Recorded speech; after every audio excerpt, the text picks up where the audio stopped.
네. 그런데 공식적으로 대외적으로 알려지기에는 지금 뭐 재능 있는 학생들을 뽑기 위해서는 학생부 종합전형이 필요하다라고 계속 이야기를 하고 있는데 아까 말씀하신 것처럼 능력 있는 학생들이 우리 사회에 거의 80% 이상이 되느냐. 특별한 재능을 갖고 있는 학생들이 네. 꼭 그런 건 아닌데 너무나 이 학생부 종합전형이 지금 확대되어 있는 게 사실 아니겠습니까? 그렇습니다. 이제 제가 논문에서도 밝혔지만 네. 한국장학재단의 그 국가장학금 지원 근거가 있지 않습니까? 네. 그것을 이제 전체 대학생, 각 대학별 대학생의 재학생과 수를 비교해 보니까 네. 서울의 주요 8개 대학의 재학생 중에서 국가장학금을 받고 있는 학생들은 사실은 이제 30%가 안 됩니다. 네. 77.5% 정도밖에 안 되거든요. 네. 그러니까 72.5%가 국가장학금을 받고 있지 않는 상류층 자녀들이라는 얘기죠.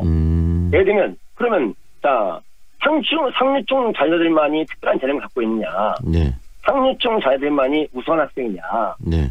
이건 상식적으로 말이 안 되지 않습니까? 네. 그러니까 수시 학생부 전형을 확대하면서 특히 서울의 인류대학의 학종을 확대하면서 네. 대거 상류층을 선발하게 된 거죠. 네. 그러다 보니까 서울의 주요 대학은 상류층이 장악한 대학이 되어버렸다.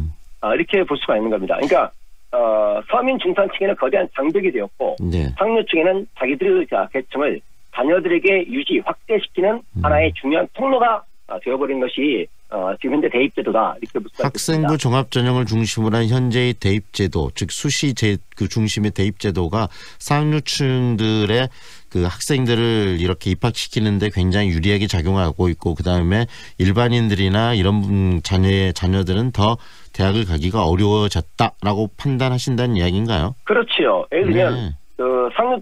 서울의 재학생의 72.5%가 국가장학금 안 받는다는 얘기는 있습니다. 사실 11%가 사회적 대리자를 위한 전형이거든요. 네.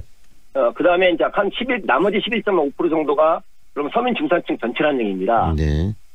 그거밖에 안 되는 거죠. 나머지는 네. 이제 상류층이 아니죠. 그리고 그러니까 교수님, 이건 객관적 데이터가 증명하고 네. 있습니다. 그리고 교수님 보면은 가장 중요한 이 수시의 가장 중심, 공정성의 핵심이 되는 학생부 관리가 문제점들이 계속 지금 끊임없이 나오고 있지 않습니까? 이 부분도 네네네. 굉장히 심각한 문제인 것 같아요. 보통이 아닙니다. 지금 사실 일부 학교만 들어갔지 않습니까? 네. 사실은 어느 정도인지를 누구도 알 수가 없습니다. 예를 들면 이제 시험지 관리에 펑크가 났죠. 네. 학생들이 시험지를 몰래 입수해서 부정을 저지릅니다. 네. 그런데 문제는 교사 또는 교직원과 학부모가 짜고 조직적으로 시험지를 빼돌리는 경우도 네. 있었죠. 네.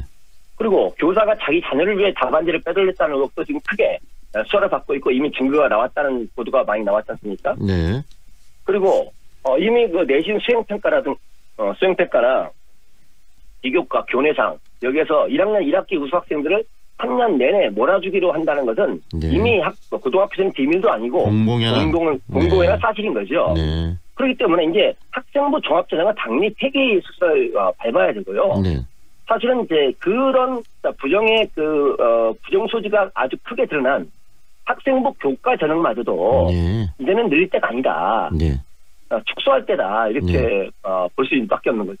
그런 문제들이 굉장히 끊임없이 있었고 또 관련해 가지고 이 뭐 여러 가지 뭐 국민들 의견을 모으는 그런 과정들도 있었고 그러는데 문재인 정부는 굉장히 중요하게 여기는 게 사회적 공공성인데 그리고 공정성인데 이 문재인 정부의 교육 정책이 왜 방금 교수님이 지적하시는 이런 수시 중심의 교육 그 대입 제도에서 벗어나고 있지 못할까요? 지금 문재인 정부의 교육 정책은 문재인 대통령을 공정하고 단순하게 만들어달라고 여러 번 언급했지 않습니까? 네.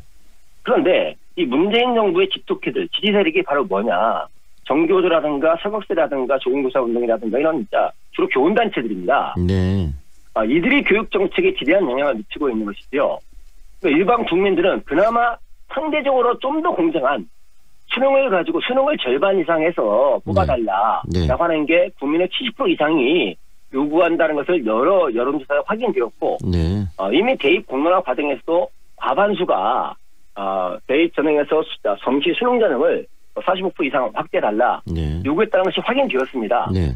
그럼에도 불구하고 정교조라든가 소위 그 교육 진보 세력이라고 하는 집단들이 네. 사실은 교육 권력자 집단인 거죠. 이 교육 권력자 집단에게서는 이 수시 학생부 전형만큼 자기들의 평가권과 학생 통제권, 그다음에 대학 교수 학생 선발권을 보장하는 정책이 없습니다. 네. 그러니까 이들의 권력력과 좌우를 막론한 상류층, 지식집단 이들의 욕구가 맞물려서 네. 현재 문재인 정부의 대입 계획을 가로막고 있다 이렇게 보고 있습니다. 지금 그러면은 이 교육부 장관의 역할이 굉장히 크겠는데요. 이 교육부 장관 새롭게 되는 그 유은혜 교육부 장관의 역할도 중요할 것 같은데 어떤 일을 해야 된다고 생각하십니까? 저는 유은혜 장관이 사실 이게 국회의원 아닙니까? 네. 교육감이 될 사람이 아니란 얘기죠. 교사의 그 정교조라든가 좋은교사 운동이라든가 사교육 걱정 없는 세상이라든가 네. 이런 그 교육 진보 세력에 의해서 자기 정치 생명 유지하는 사람이 아닙니다. 네.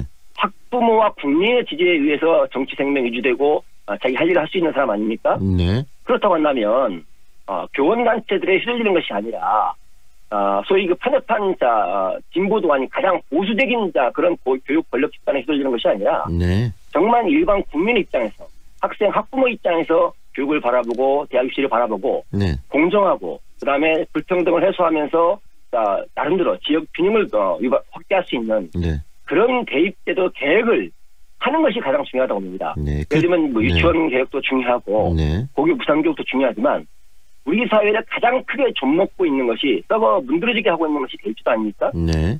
이 부분을 해결하지 못한다고 한다면 유은혜 장관은 시대가 요구하는 네. 교육부 장관으로서의 역할을 제대로 못한 것이다. 네. 결국 학생 학부모를 위해서 네. 적어도 네. 대입제도 개편을 해야 된다 이렇게 네. 봅니다. 이번 주 목요일이 바로 수학능력시험일인데요. 이 수학능력시험을 통해서 그러면 대학을 가는 학생이 지금 전체 입학 대학생들의 한 20% 정도밖에 안 된다는 현실인데 이 정시 그렇습니다. 모집을 어느 정도 좀 확대하는 것이 그래도 평균 이 균형점을 좀 맞출 수 있는 부분이 될 거라고 생각하십니까? 사실은 이제 지금까지는 그 정시 수능 전형을 50% 이상을 하는 것이 좋겠다 이렇게 주장을 해왔습니다. 네. 그 얘기는 이제 수시 전형을 한 50% 정도는 유지할 수 있다 이렇게 입장을 가지고 있었는데요. 네네. 아까도 확인했듯이 지금 학종뿐만 아니라 네. 학생부 교과 성적 관리도 크게 지금 문제가 되고 있지 않습니까? 네. 이것이 현실인 상황에서는 적어도 그 정시 수능 전형을 50%부터 시작해서 네. 더 확충해야 된다. 네. 그러니까 지금 현재 학생부 종합전형을 폐지하고 학생부 교과 전형을 최소화시키면서 네. 정시 수능 전형 확대한다. 이런 수밖에 없다. 네. 한국 교육을 살리기 위해서는 그렇게 보고 있습니다. 네. 오늘 여기까지 듣겠습니다. 고맙습니다. 예, 고맙습니다. 지금까지 중부대학교 교육대학원의 안선혜 교수와 함께했습니다.